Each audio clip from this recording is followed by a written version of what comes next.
Welcome to Innovations in Education.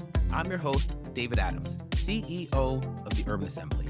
And on this show, we bring guests every single episode who have made things work in public education. This show is about the innovators. This show is about the folks who are solving problems. This show is about making things work in education. Now, there's a lot of shows out there talking about what's wrong in the education systems, and those are great shows. There's some shows talking about what we're not doing well, and there's a lot to learn from those, but that's not this show. This show is going to be featuring educators who are making things work for young people and improving public education. I'm joined here by Dr. Christina Cipriano. Christina, you are an assistant professor at the Yale Child Studies Center and the director of the Education Collaboratory at Yale. Prior to this assignment, you served for 5 years as the director of research at the Yale Center for Emotional Intelligence. Chris, you are an applied developmental and educational psychologist, and your research focuses on social and emotional learning intervention and assessment in the service of marginalized student and teacher populations through systemic examination of the interactions within their homes, schools, and communities to promote pathways to optimal developmental outcomes. You are a national expert in SEL, and you've had extensive experience working in classrooms with marginalized populations, providing training to teachers and support staff, as well as direct instruction to students. You're the principal investigator of several funded research to practice partnerships and regularly disseminate your science in both academic journals and professional development workshops for pre-service and in-service educators, as well as school personnel. You currently manage a portfolio of $12 million of research, including federal and foundation grant funding, and you have 75 plus papers, commentaries, and reports published spanning top-tier peer-reviewed journals, media outlets such as the Washington Post, Education Week, PBS, the Greater Good Science Centers, and EdSearch. Your leadership in the field has been recognized by the U.S. Department of Education, earning you an appointment on the Social and Behavioral Panel of the Institute of Educational Sciences, in addition to other federal work groups that are informing the future of SEL research, practice, and policy. As a Jack Cook Kent Scholar, you received your PhD and certificate in human rights and international justice from the Boston College Lynch School of Education, your master's from the Harvard Graduate School of Education, and your BA from Hofstra University. You currently serve on the Professional Advisory Board of the National Center for Learning Disabilities and Teachstone, and I could not be more happy to have you on our show today. Thank you so much, Dave. Thank you for that very, very generous introduction. It's an honor to be here with you all to talk all things SEL and education. Well, Chris, before we get started, typically on our show, what we really focus on is practitioners who have really made an impact in terms of innovation in education and created outcomes. And you are a researcher, but you have this thing called a research to practice collaborative. So before we get into some of the details about your career, what's a research to practice collaborative and how did you come up with it? Yeah, absolutely. So I have the honor of directing, we refer to it as the Education Collaboratory, and we're currently housed at Yale University. And our goal is to help to advance collaborative public and open science that will promote social emotional learning, assessment, evaluation, implementation, understanding, so that all students, all teachers, all classrooms, all schools, nationally and internationally, have the opportunity to thrive and benefit from SEL. As part of the Education Collaboratory, we have 3 main areas of partnership that we engage in. So the first is the centering of marginalized students and teachers in their experiences of SEL. And when I say marginalized, what I mean by that is looking at identities and intersectional identities. So race, class, gender, sexuality, disability, and the intersections there within in their experiences of SEL. And that's actually been kind of the longest line of my kind of partnership work and journey for almost the better part of 2 decades. The second area of work is really helping to advance what we call evidence and evidence synthesis in SEL. So like, what is the definition of, or how we operationalize is like the researcher term that gets used, social and emotional learning. What are the outcomes to be expected?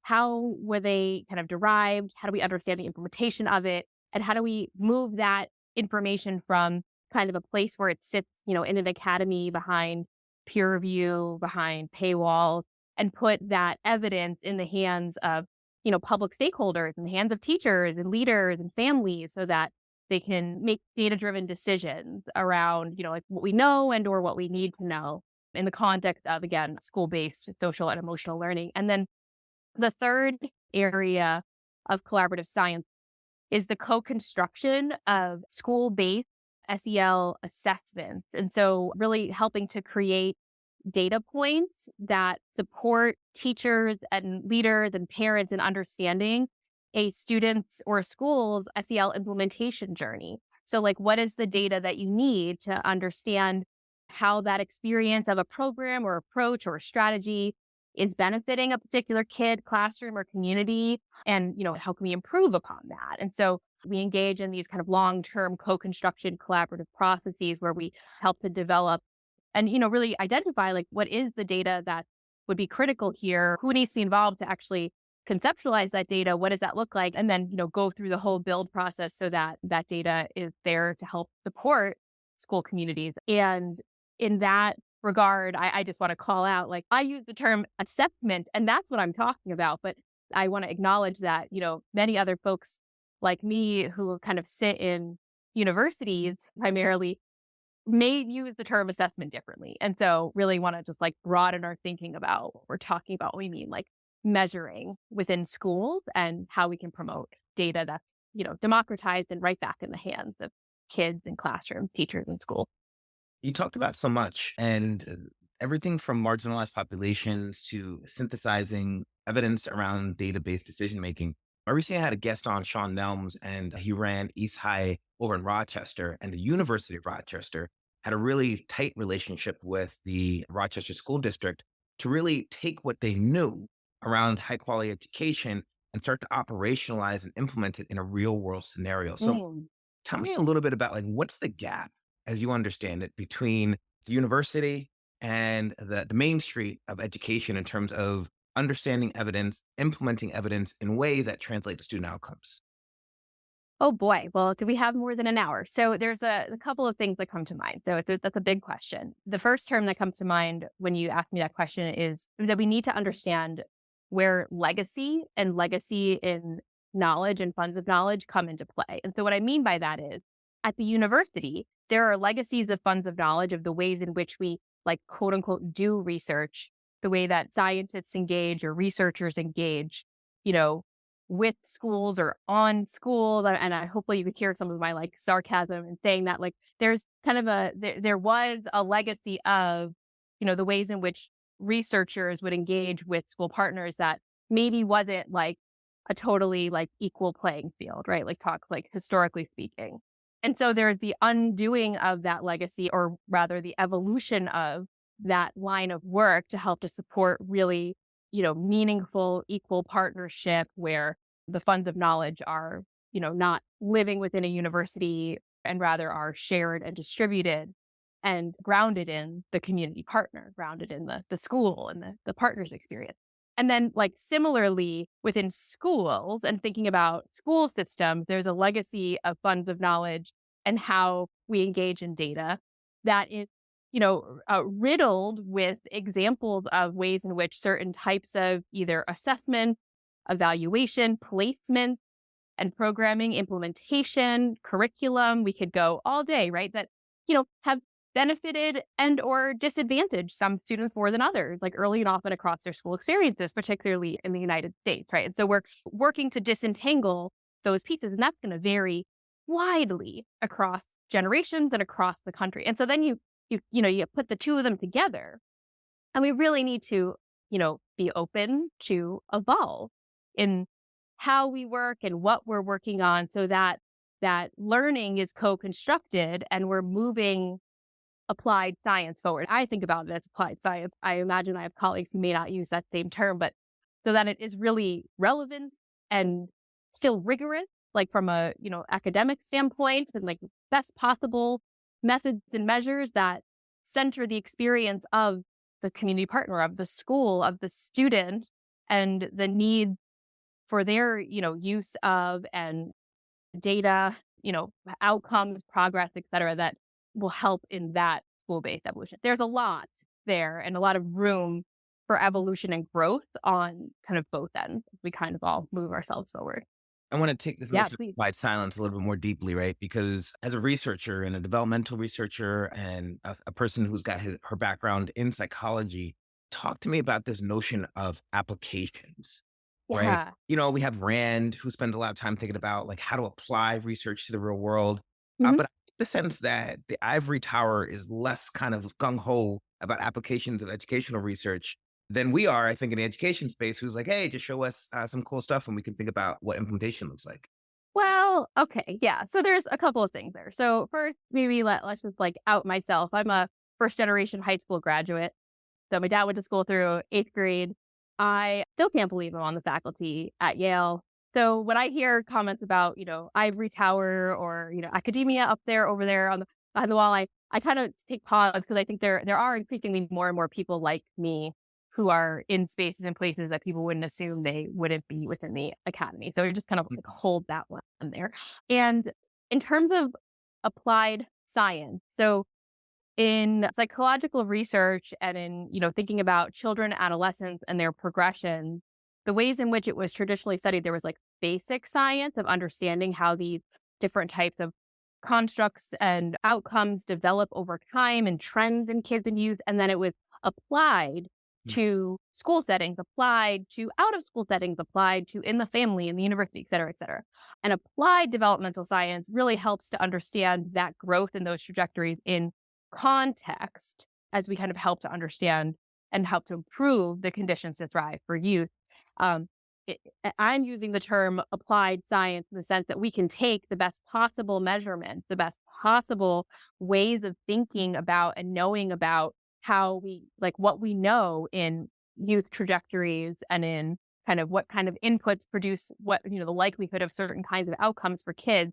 Um, in the context of their home, school, community, at the nexus of those intersections of identities, so that we are applying it in a way that is meaningful and malleable for them in context. And so, to the point about like, is it honored in the academy? Well, maybe we could talk about that offline a little bit. But generally speaking, I've been really affirmed by the recognition of public science and public writing Mhm. and how that is kind of helping to, at least from my little vantage point in academia, kind of change the perspective a bit on, where and how you share your work.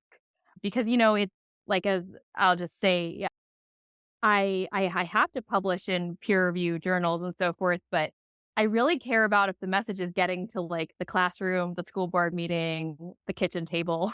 Like that's where it matters in terms of the type of work that my colleagues and I engage in, as well as to help to support other researchers, making informed decisions. You started to talk a little bit about your background, and this leads me to the question of why SEL, right? You could have studied anything, you could have put your talents towards any field. What brought you to SEL? And tell me a little bit about the kind of person that you are and kind of world that you want to see as a result of your research. Thank you so much for that question. I've come to realize that SEL really like found me. I didn't have the word to call it social emotional learning until I was privileged to be in a doctorate program, but it was kind of always there. And so I can think about a couple of pivotal experiences that happened along the way. So I was in high school when the first mass school shooting happened in Columbine in 1999. And that experience of being in high school at the time of that event in the US, I was personally really struck by the way in which the communities around me were responding to it and what we were kind of hearing at the time. So they were kind of hardening schools and they were immediately, banning certain types of music, trench coats and certain types of belts and so forth. And as someone who liked rock music, I really still like rock music. I found it to be like really missing the mark. And it didn't make sense to me why they were reacting in this way and were actually like addressing the problem at hand and like how to help us all feel safer. And so I wrote a letter. I was in student government and I wrote a letter to my local congressman, a really snarky letter, like really sarcastic letter. And that letter actually ended up winning an award. I ended up being flown to Washington, D.C. I got to meet then President Bill Clinton and Wow. be one of the co-authors of the first Youth House resolution, anti-violence resolution, and kind of meet all of these folks around the country who were really invested in thinking about From ways to help one and support. from Just this one one thing, letter. just one thing. So Okay. that happens. I come back to my district, my school district, and I, engage in like all of the elementary schools in the district and then all of the neighboring school districts. I grew up on Long Island, New York, in, making these. At that point, we were using deficit framing. So we'll call it for what it is, like anti-bullying pledges and so forth. Or like playing peace games and engaging in these promises and these activities in schools. And so I was like doing the work of SEL for the rest of my high school career, not ever having that term for it. And then fast forward to college, my first day of undergrad, the 9/11 tragedy occurred, and I was in undergrad in New York, and our campus closed down for 2 weeks to be kind of for first responders. Anyway, I came back to campus and I was moved by the racial and ethnic profiling that I was seeing happening in the campus and the surrounding communities that I was a part of. And so I volunteered to be a campus ambassador with Facing History in Ourselves, which is, I came to learn later, one of the oldest and longstanding social emotional learning programs. And again, wasn't using that word at the time. I was just being trained in how to hold space and process and understand difference and perspective and, the intersections of culture and spirituality and like all of those things at that time. And I did that throughout college. And anyway, I could just keep going with like these stories that were happening to me or I was participating in. And then it wasn't until I was in my doctorate program at Boston College in applied developmental and educational psychology that I was like, there's a whole field of this where like I just kind of opened the door to me to recognize and realize. And so I really do feel as though I was called into it. And, to bring it to present day, because it's been a while since I was in college. If you can do the math on those timings, I have the honor of being a mother to four Yeah. absolutely beautiful children. And I see all of the potential in the science and practice of social emotional learning to create the conditions for my kids and all kids to thrive in school, to open up opportunities and the malleability of the skills and strategies that are taught within SEL and the opportunities to, move us towards what I would imagine and what we know from science, many parents and families internationally would like to see in the service of safe spaces for all kids to thrive. And so they're a constant, consistent daily reminder of the importance of the work that we're engaged in how they engage with each other and engage within their communities. I hear you talking about spaces for kids to thrive. And that's really specific language. And it's not always language that we think about when we think about schools or we think Mhm. about the outcomes of the ecosystems that we organize and learning experiences that we organize for our kids. Maybe we say we want our kids to learn, we want our kids to be good people.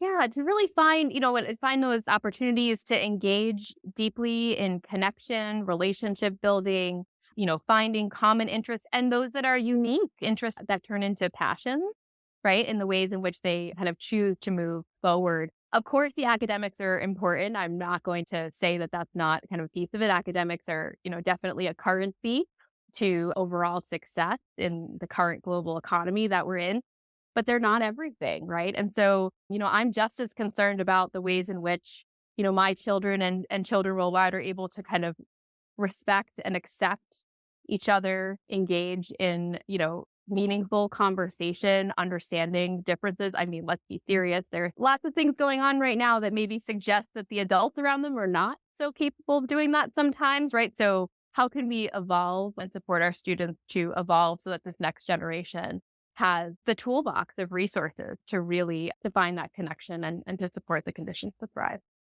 And speaking of toolboxes, you have a new meta analysis out, and it's the state of evidence for social and emotional learning, a contemporary meta analysis of universal school based SEL intervention. So, first off, tell us a little about what is a meta analysis? Yeah. How do we understand that? And then what are some So things you learned?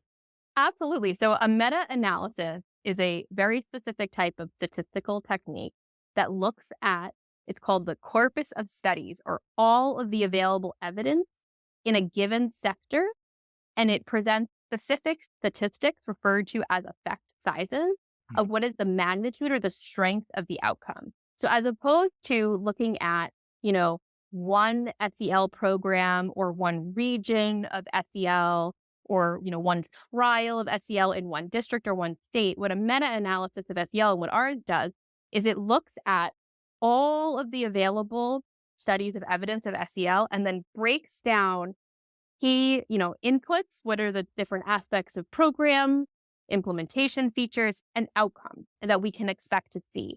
And so in our meta-analysis, we looked at what is the available evidence from January 1st of 2008 through the end of 2020. And that data is really important. We started with from January of 2008 because that is where the field, the SEL field seminal paper that was by Durlak and colleagues actually left off in its review.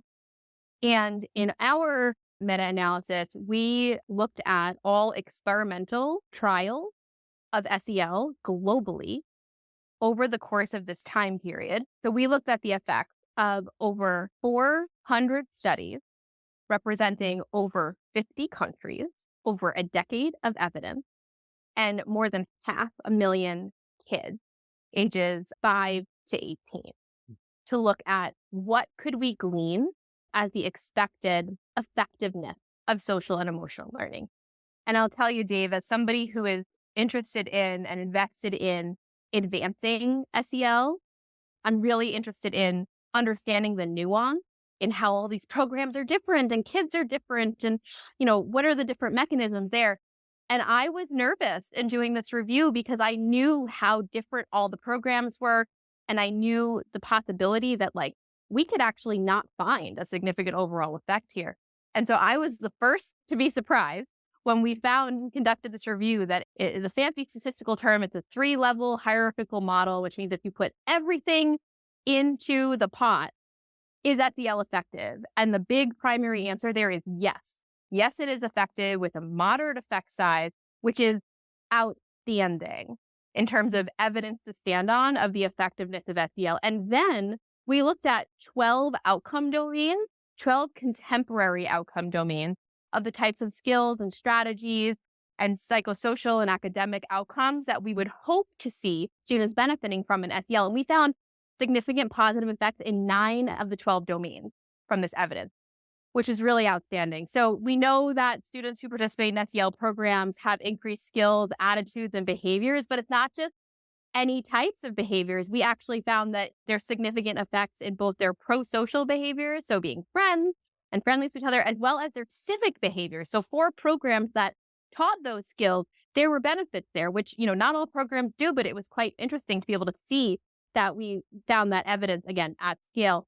In addition, we found actually our largest effect size was in students' perceptions of school climate and safety. So feelings of connection and inclusion at school, reduced likelihood of experiencing victimization and bullying at school, and increased relationships with both peers and teachers for being involved in an SEL and participating in an SEL intervention. And lastly, I'll note that we also found that students who participate in SEL programs feel better. So from a psychosocial standpoint, we saw significant reductions in experiences of stress, anxiety, depressive symptoms, and suicidality, right? So, when we think about the current state of mental health of young people in the United States and abroad, these findings are rather profound and quite timely in terms of the opportunities for investments in SEL. And, I guess I should also mention, yes, we found evidence of the academic achievement or school functioning indicators. So we looked at a global indicator of school functioning, which included academic achievements and tests and GPA, as well as homework completion, on-task behaviors, engagement, and attendance, and found a significant overall effect, again, in the moderate range, as well as looked at just that subset of academic achievement outcomes and indicators and found significance there as well. So this is amazing and it's a monumental study. And I just want to take a second here to summarize what I heard, right? So you did a meta-analysis, which is, I understand, is a studies of studies. And you use this word corpus, right? And you looked at all these studies from all across the world. And you tried to estimate what I understand are effect sizes. And you really wanted to focus on notion of inputs, what was happening, implementation, how well was it happening, and outcomes, what were the results of it happening. Mhm. And across all these studies, you were feeling a little bit like, I don't know, we may not see what we want to see. But being a Mhm. great researcher, that did not deter you from doing the due diligence and putting all these different spaces in. There was a huge amount of difference in ways that the programs were organized and approaches. Mhm. But despite these differences, 9 out of 12 of the outcomes that you studied demonstrated moderate effects. And you seem to be really excited about moderate effects. Now, typically, when people say moderate, I'm like, well, it was moderately good. It's moderately bad. Can you help me understand why you're so excited about moderate. Yeah. And you know what? Honestly, some of ours are even moderate to large range. You know, earlier I was talking about this idea that like we need to understand kind of the legacies of knowledge, so those that kind of are in the university versus those that are in the school systems to evolve them. And so within effect sizes, there was kind of this one particular legacy that was the gold standard of kind of what was a small, medium or moderate and large effect. However, that framing did not come from school based intervention work. That framing came from more controlled trials that were happening outside of school systems. And so in 2020, Kraft and colleagues put out kind of a contemporary new frame, a new estimate of when you're doing a school based intervention trial, like a randomized control trial, a quasi experimental design, like what could we really expect to see an outcome using the most rigorous scientific methods that we now have available to us in both measurement and implementation science?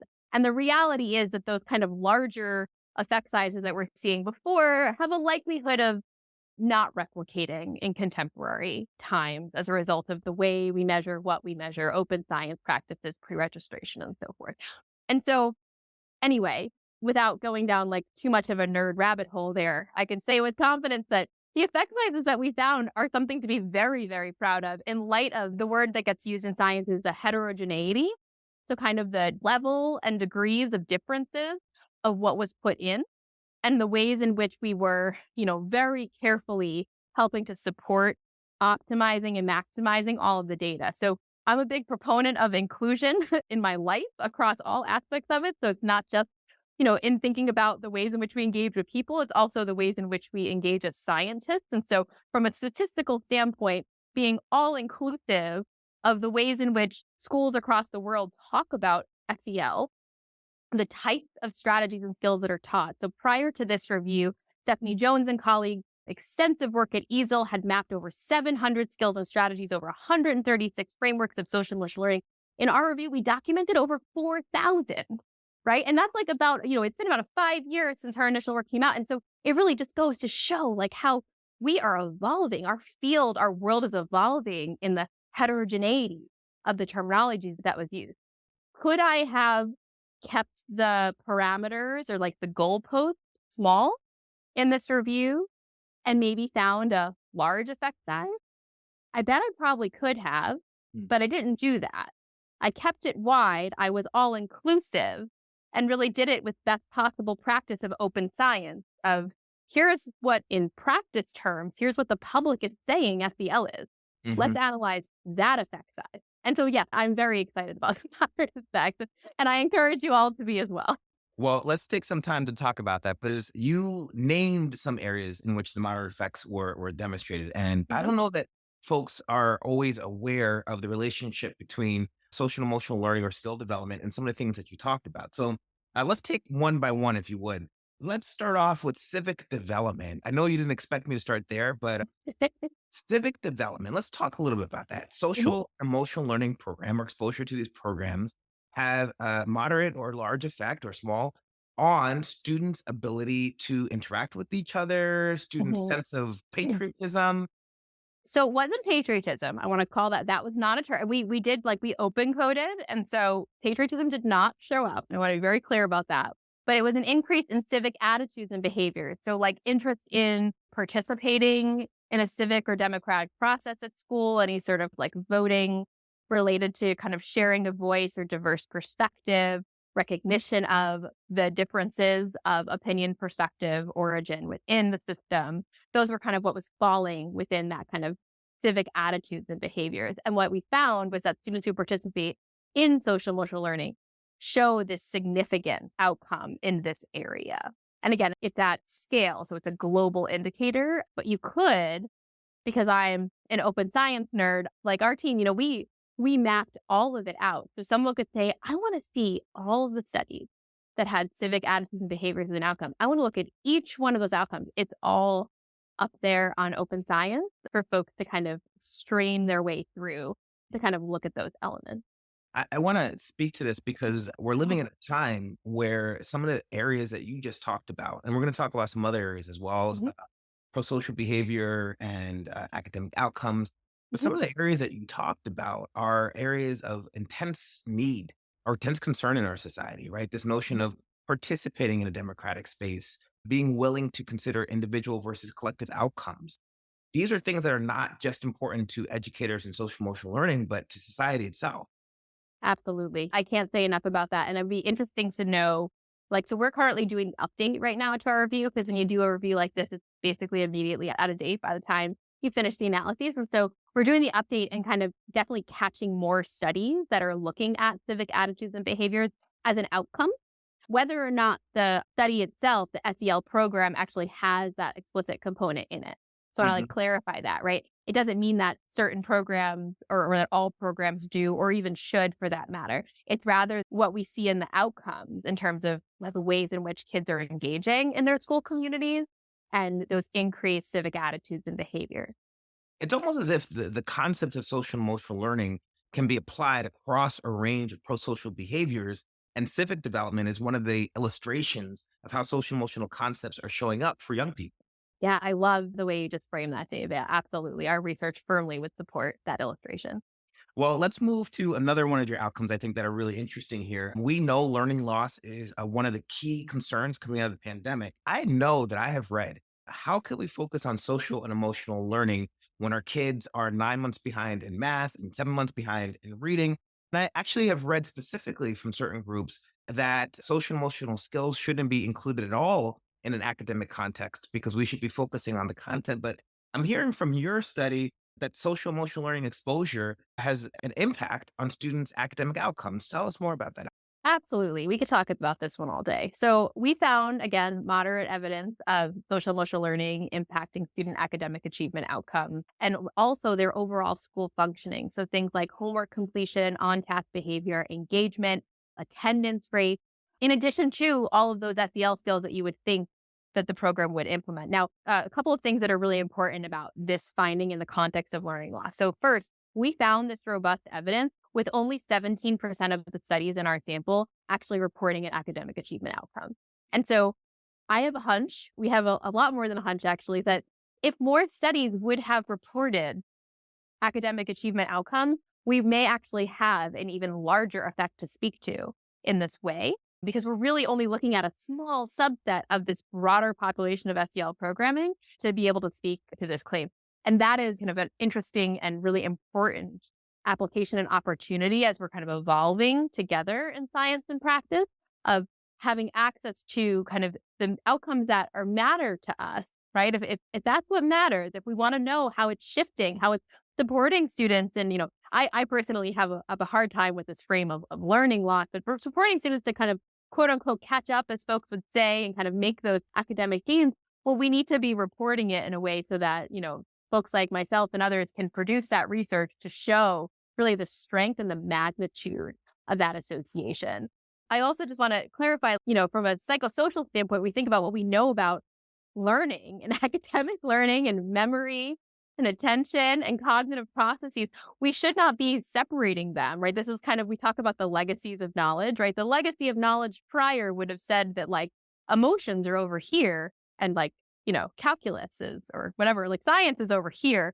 But really, that's not how our brain works. That's not how we learn and grow. And then when we add in other contextual factors such as experiences of anxiety, stress, victimization, bullying in schools, right? The stress of the pandemic and the many kind of layers of trauma and experiences that the students were differentially having across their, 2020, 2021 school years and then beyond, and the lingering effects and the how many students lost loved ones or family members to that, experiences of other types of marginalization or racism happening across their states, countries, school systems.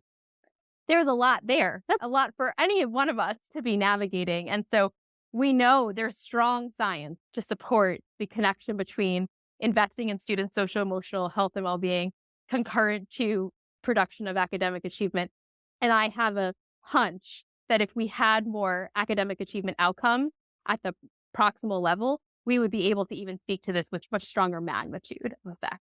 I know I'm really excited about this. And if you'll indulge me, I'd like to talk about the outcome around mental health, because that's another thing that we're really concerned about coming out of the Mhm. pandemic. And I'm still amazed, Chris, as we look about this research, we're talking about one set of skills that not only impact your academic outcomes, your civic attitudes, but now even your mental health. Tell me more. Yeah.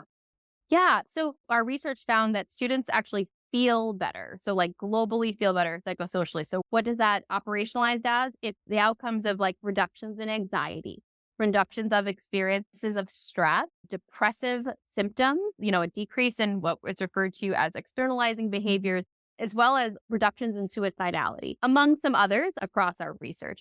And so when we think about the types of skills and strategies that are taught in SEL programs, as I mentioned, it's a pretty large swath. They tend to generally fall within a 5-factor framework produced by the Collaborative for Academic Social and Emotional Learning, or CASEL.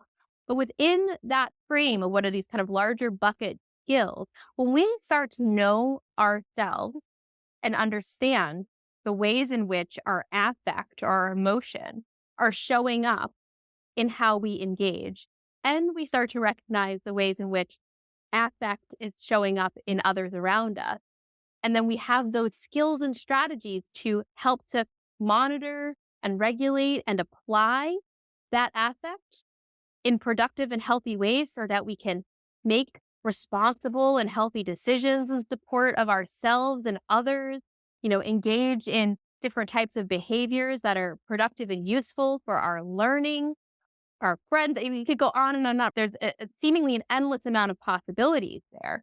And each and every one of these studies, in isolation, looks at like a little piece of it, right? Not all of them look at everything. That would be impossible.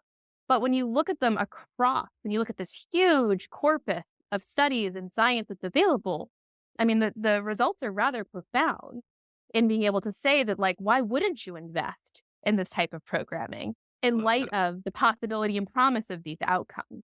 Chris, you got to color me skeptical. I'm hearing that suicidality, which is one of the most extreme displays or representations Mhm. of mental health crises, Yeah. can be reduced not by increasing the number of psychiatrists or psychosocial interventions in terms of psychomedical, but by just teaching skills. I think that's hard to believe. Well, let's tease that apart a little bit. I appreciate that. And I too, I look at this with a very rigorous lens on.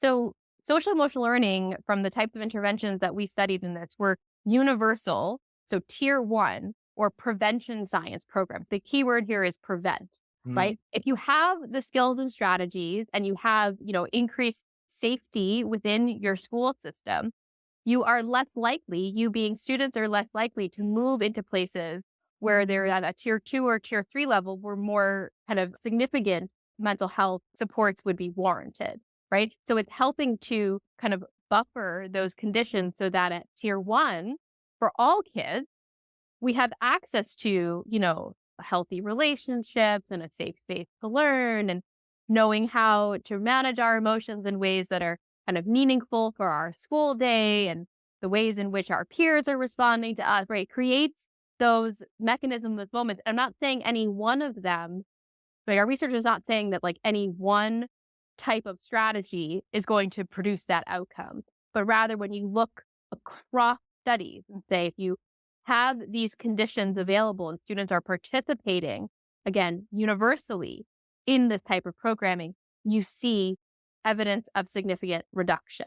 Well, one more question about this, because that universal space, again, I'm a little skeptical. Don't you think we should wait for students to show us their need? Because it takes so much effort to demonstrate or to organize a universal intervention. So, what if we just waited for our students to show us that they needed a social emotional intervention? That takes so much more time off of our staff.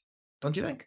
Oh, goodness. Thank you for the question, Dave. So there is not my research, other research by Belfield and colleagues that points to kind of from an economic standpoint, the resource allocation, that is more cost effective to invest at the universal level. And in fact, every $1 investment in a universal school-based SEL program can produce $11 benefit thereafter. And so when we think about the resourcing and support services at the tier 2 and tier 3 level, although it may have been kind of we'll go back to this term legacy that I brought up earlier on, an older way of thinking about the servicing of students and student needs and diversity of need, that there is a kind of a smaller proportion that will require such support and services. If we flip that and think about the ways that we can preemptively support students to have the skills and strategies available to navigate emotions before they become big emotions in a way that, moves them into a space where they would require additional trained mental health support and so forth.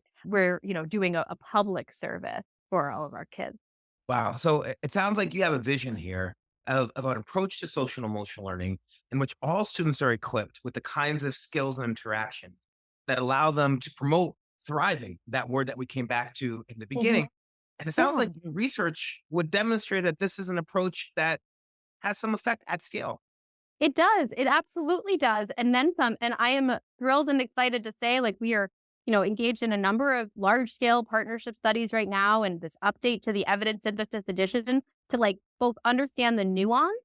So, how do we recognize the diversity and the differences in all those types of programs? So, what kinds of programs and types of skills work best or in support of certain types of needs in schools and communities and regions and countries and so forth, as well as like, what are we then seeing? What are the trends that we're seeing at scale?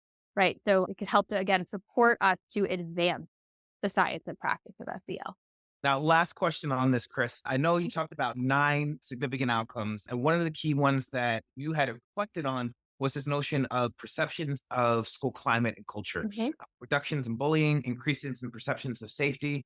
And I understand that school climate is mostly an effect of the school itself, right? That Yeah. the way that the school is organized, systems and structures. But I'm hearing you tell me that the SEL skills of students seems to be related to their perceptions of school climate. Right. They feel safer at school. They feel then safer to learn at school. They feel more connected. They are also less likely in this scenario to have experienced bullying or victimization, marginalization. So we looked at school climate as a perception of school climate rather than it being the school indicators. That would be more of a kind of aggregate level. We really wanted to, in our experimental design, disentangle the individual student and kind of center that experience of the SEL program.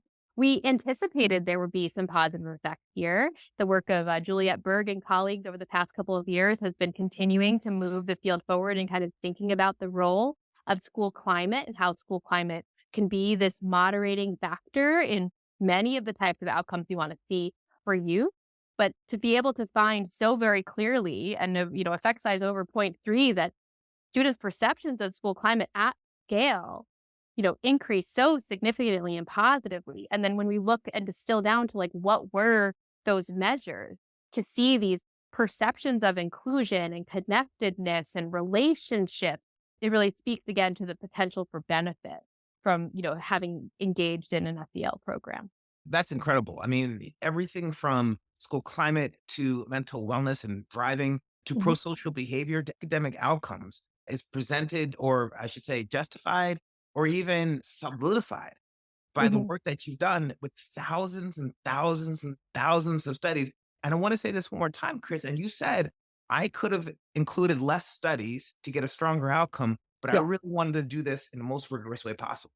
Yes, exactly. And, on that note, I'll say in our review, only about 22% of the studies reported that their implementation was moderate to high.